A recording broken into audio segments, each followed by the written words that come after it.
Hello everybody and welcome in to the first video in a series of videos for the class How to Read a Birth Chart, the Language of Astrology. My name is Ashley and I'm going to be your teacher over the next couple of videos. I appreciate you being here so much, witnessing this journey. I am passionate about astrology.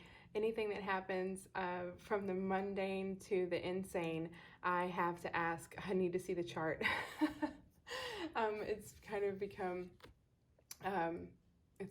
a joke. I need to see the chart.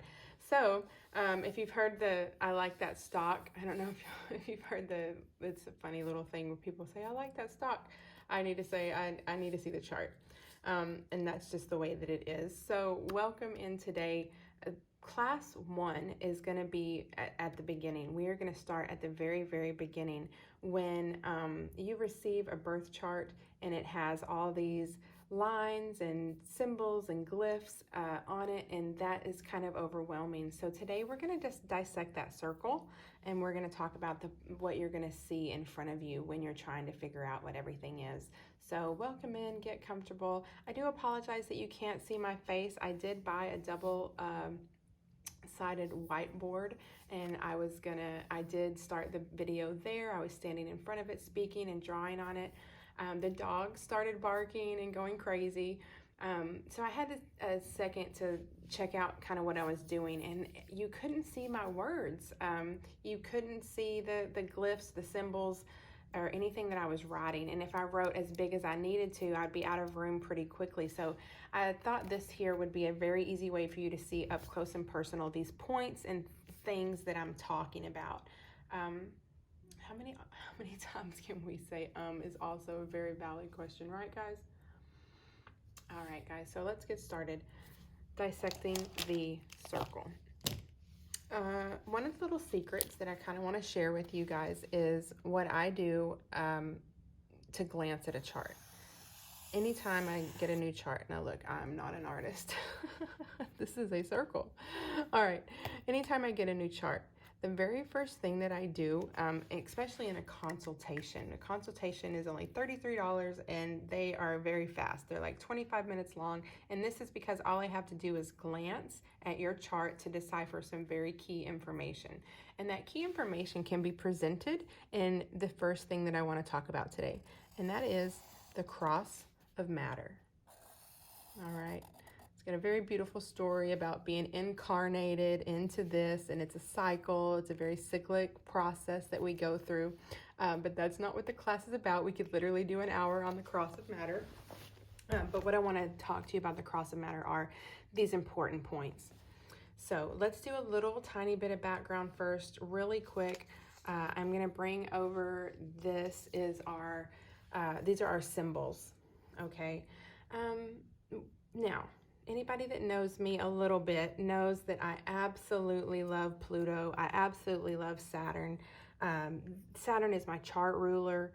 So Jupiter, Saturn, Uranus, Neptune, Pluto, these are absolutely wonderful energies, and we all have them inside of us. But to decipher and to really, really pin down how we act, why we act the way we act, and start to unprocess that, what we want to pay attention to are these fast moving planets, Mercury, Venus, and Mars. And then we want to pay attention to the moon and to the sun. These are luminaries. And then also the ascendant. And that is going to be part of this cross of matter. So is the MC. Okay, so this little thing here is in your book. It's in your booklet, and I just wanted to, it's got a bunch of symbols on there, things that we will not even discuss. And I might as well just go over that now since so you won't be looking at it going, well, what are these things? Asteroids and things like that, these are what these are. Lilith is, I love Lilith. You could do a whole class on Lilith by herself. Trans-Pluto, vertex, the part of fortune. Earth is your birth chart. You're on Earth. You're on Earth. Earth is the cross of matter. That's what you've incarnated to. If you see that right there, that's exactly what we're talking about. That circle with the cross, that is the cross of matter. And that is what this is. This is Earth, and this is your coding, your personal song on Earth. So anyway, Vesta, love Vesta. Ceres, oh, she's conjunct my sun. I love her. Chiron, beautiful. Pallas, beautiful. Juno, all right. Your north and your south node, absolutely crucial. But again, this is in, how to read a birth chart today, and let's figure it out. I'm just going to beg you to, focus on sun, moon, Mercury, Venus, Mars, midheaven, and ascendant. All right? Focus on this. This is how you think. This is how you love. This is how you do. All right? And those are our patterns. Those are our patterns. So, all right, let's go back over here. Bring our cross of matter back. And what I want to say about it is, so, I'm going to glance at this cross of matter. And these are our points. The points that are, at the end of each line. And they are called your ascendant. So the ascendant is here. All right. I can't even say it. I'm not going to pretend like I can. The IC is what I call it. The IC down here. Over here you have the DC, or the descendant, opposite the ascendant. So ascendant, descendant. And then up here you have your MC, okay? And the medium coli and the ilium colii. Look, again, if you haven't taken a class from Ashley before, y'all know, go ahead and realize I will say things completely wrong. I'll say them however I want, and I'll say them with the most Texas accent you've ever heard. So yeehaw and welcome in. Welcome in, my friends. All right, so let's get back to these meanings, and let's talk about this. The lines here are going to represent where certain houses start. All right, so this is the first house. This will be the 4th house line. This will be the 7th house line. And this will be the 10th. All right. Let's talk about what this means. The IC, or the Immum Coli. I don't know how to say it, so let's not pretend. Let's just keep calling it the IC. This represents our roots. Okay. And if you're thinking about a plant, if we think about how things grow, these are the roots of a plant. This is the roots of you, all right? The DC, this represents, we're gonna call this our stem, okay? The stem of the plant. And this is how you are in relationships, but not just relationships. People call this, like, they look here for like marriage and things like that, but this is how you are in a relationship with yourself also. Okay, the DC is how you form relationships. It's how you show up in those relationships. So this can be business relationships, friendships. You're a mother, you're a father, your brothers, sisters, siblings, every relationship that you have, and not just with the material world, but you enter into contracts with all kinds of things, from AT&T and Verizon to entities, and like God and the Lord, and other things like Hecate or Pan. These are all forms of contracts, and these are, I don't want to say relationships. Okay, it's not so much a contract, but we do enter into contracts, covenants. We enter into these things, and those can all be thought of here in the DC. Okay, so then I want to pop over this way. I don't want to go around here. I want to go over here, and these are going to be the ascendant, and these are the leaves of the plant. What I want to say about the ascendant is, after I do my glance, so I glance at the chart and I look at this cross of matter, and I see, are any of these major guys? And even if, say, Pluto or Saturn, if any of these guys, anything here, up here, is on any of these points, if it's sitting on any of those points, I go, okay, this is a big thing. This colors the personality. This adds depth to what I'm looking at. If the sun is sitting here on the roots, then I know that who that person is on a physical level is very, very tied to how that person was brought up, or the past. Okay. So I hope that makes sense. But the second thing that I do when I glance at a chart, when I try to just look and see what's going on here, is I look at this ascendant. The ascendant, whatever sign is in the first house, because it will end up talking about houses in a second, but it ends up, don't look again, do not be looking at my crazy circle, but we're going to divide it into complete houses in a minute, all right? But whatever's here in this first house, number 1, okay? Whatever sign, and we haven't even seen, these are our signs, all right? Whatever sign is inside the first house, whatever planet, okay, whichever one of these rules, whichever one of these is in here, that is your chart ruler, okay? So for me, it's Saturn, because in my Western chart, the first house right here, it's Aquarius. And that's what's kind of funny about it, is that in the sidereal system, in my first house here, is Capricorn.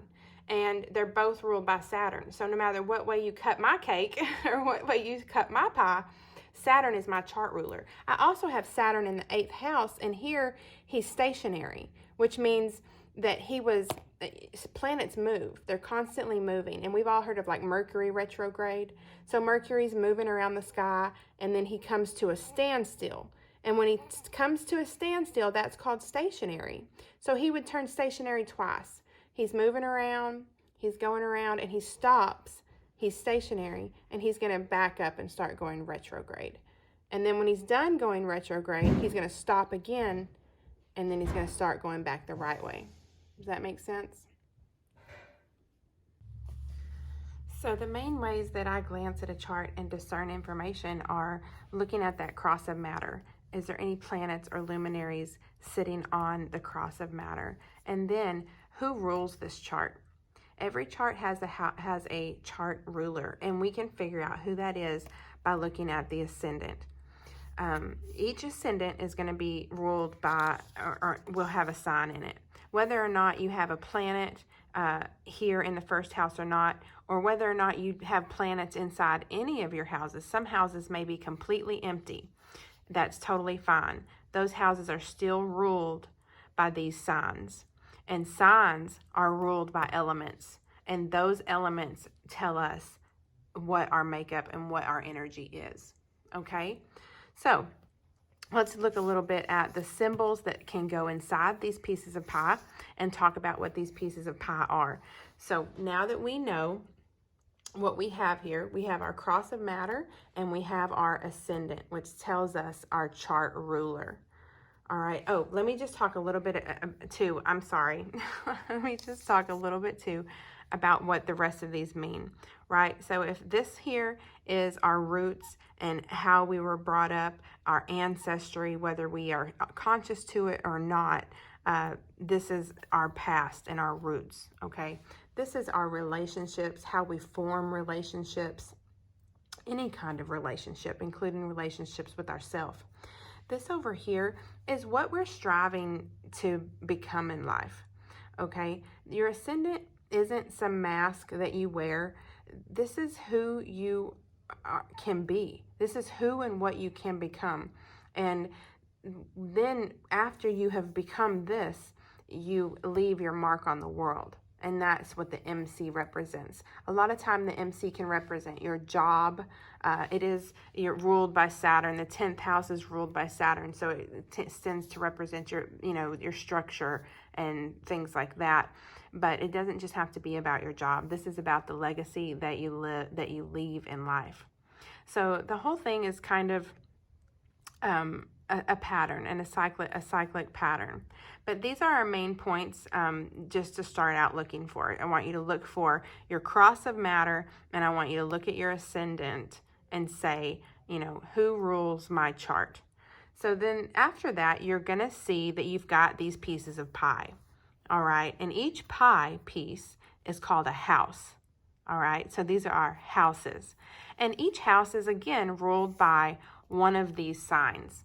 And I'm not sure if I said this already, but just to be clear, I could have Aries, the first sign here is Aries. I could have Aries in my first house, but you might have Pisces in your first house. So depending on the time that you were born, that's how this thing turns. This thing turns around constantly, and when you're born, it stops, and you get that snapshot. But then this very next second, it starts turning again. Okay. So let's see. Let's talk about our houses. Like I said, they can be different, but for all intents and purposes for this class, we're just going to kind of go in order, with the first one being Aries. So number 1 is Aries. Number 2 would be Cancer. Number 3, I'm sorry guys, I just went like this, and then I go, that's not right, as I started writing it, because my mind knew that wasn't correct. I was reading straight down when we should read across. So this is definitely not Cancer. It goes Aries and then Taurus. My loves, Taurus. The third house is Gemini. All right, our next house is Cancer. And then we have Leo, which kind of looks like that. Virgo, I think, is the letter M with like a fish. Then we have Libra, which is the scales. Now we have Scorpio, which to me looks like an M with a tail. The next thing we have is Sagittarius, which is like the arrow. After that, we have Capricorn, which here they have looking like a V with an S. All right. And then they have Aquarius, and then Pisces. All right. So, like I said, these signs are ruled by elements, okay? And those elements express themselves in 3 ways: cardinal, fixed, and mutable. And they're the same. So in your booklet, it talks to you about these different modalities, okay? And it lists and it tells you what each sign is, so that if you can go in and see what you are. All right. So we have our houses, we have our cross of matter, we know where our ascendant can be found. And just to be clear, because I have called this a clock face, I want you to understand that 12 is not up here, okay? This is number 12. This is 1, 2. This is number 2. This is number 3. This is number 4, 5, 6, 7, 8, 9, 10, and 11. All right? So that's full. Now we have it full, but this is what I want you to just know what you're looking at. All right? Now listen, if you get to a birth chart and you get to your circle and it doesn't look like this, right? It looks like, it looks crazy. It's say it's not split up exactly evenly. If that makes sense. What I mean by that is you could have kind of like it should be in 12, but instead like the first house is like all of this. Sometimes when you use different house systems, it can make the chart unequal. It can make it unequal. That's why I use the whole house system, because it always cuts the pie the same. It cuts the pie the same every time. It's not going to put, say, an 8th house, is this big over here, and it just, I love the whole house system. It makes it simple for somebody who is not, used to seeing all of this stuff on a circle.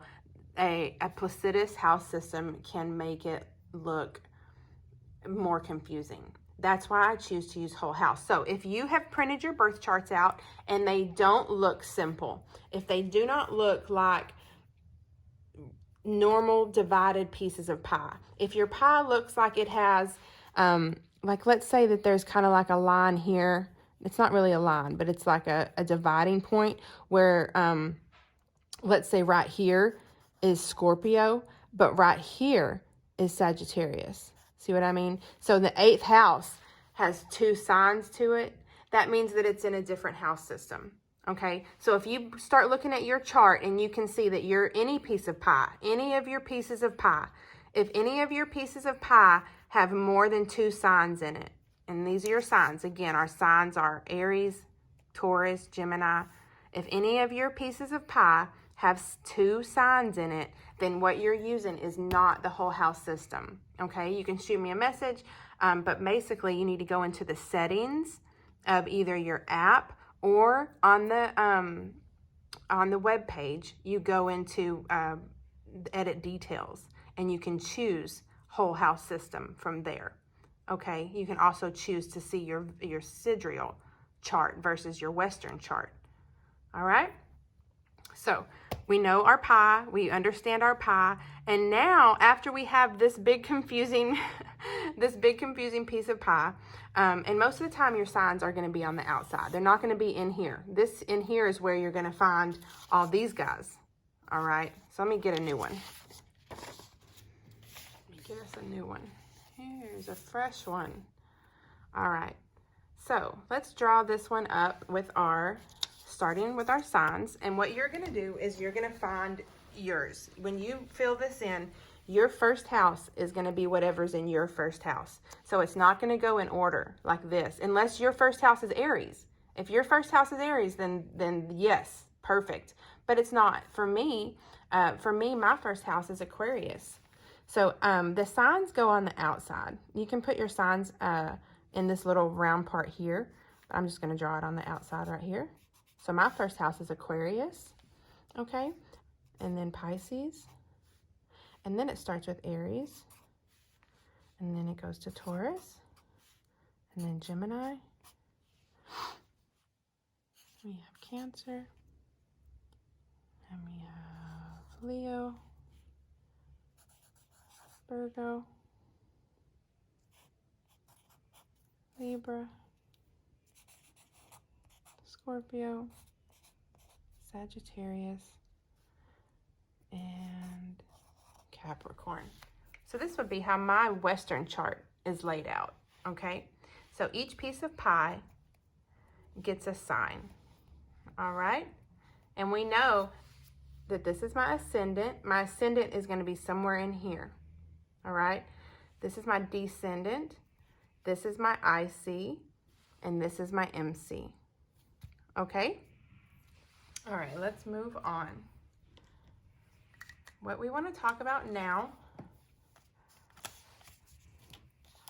are all of these.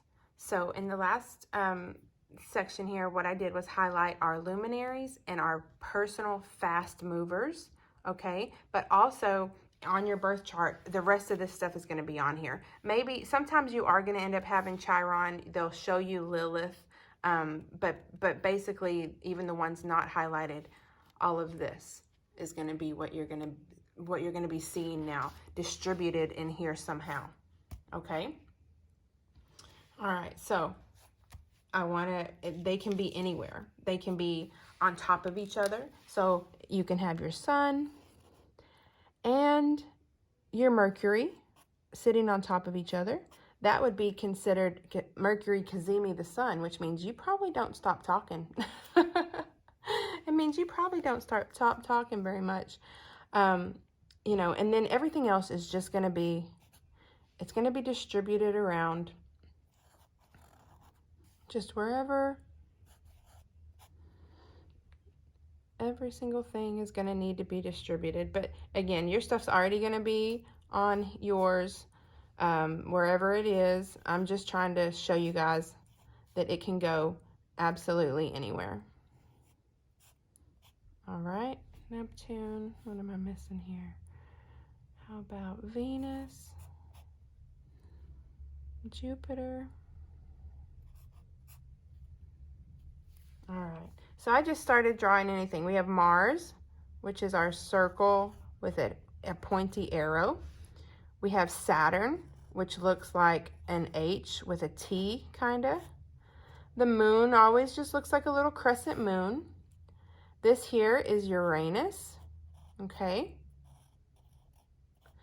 Then we have Neptune, looks kind of like a trident. Pluto is just like a little head with a cross. And then we have the head with a cross for Venus. It just doesn't have the, what I like to call the crown, okay? That's why Pluto and Venus are actually very intimately related, because look at their signatures, their symbols. They look almost identical. You also have the same thing for Mercury with the head and the cross, but then you give it the horns, okay? So these three are very intimately related. We have Jupiter that looks like the number 4. All right, the sun is just a circle with a dot in it. Other things you're going to find on your chart could be your south node and your north node will always be opposite each other. So if you have 1 in 7, the other one would be in 1. Okay, if you had 1 in 12, the other one would be in 6. So these guys are always opposite each other. And then other things you might find might be your ascendant. It's going to be somewhere in here. So your ascendant will be in here. Your MC is going to be in here. It'll have a point. All right, guys. So these are all the things that you can find inside your birth chart. The last piece of this that I want to talk to you about, things that you're going to find in here, are going to be these crazy lines, right? In our birth chart, there's all these like crazy lines that show our aspects, okay? And they are going to be different colors. Different colors represent different aspects. Most of the time they use the same colors, like red for opposition, blue for trine, but sometimes depending on the app or whatever it is that you're using, they could use a different color. All right, but you're going to see these lines. You're going to have colored lines that go across your page. And that's pretty much when people go, I'm done. I'm done. I don't know what any of this is. And that is going to be where it starts to get a tad bit more complicated. Okay, but we don't have to talk about that right now. I just want you to know what they are. These are the aspects. And what that means is how they interact with each other. Certain aspects mean certain things. All right, so the interaction between an opposition and the interaction between like a trine is going to be different. But we'll learn about what that means later. This class was simply to kind of open your eyes and let you know and start to understand when you get your birth chart in front of you, what am I looking at? What is this thing? So I hope that you have enjoyed this really, really short, nice, and informative video on how to dissect this circle. I look forward to sharing video number 2 with you soon.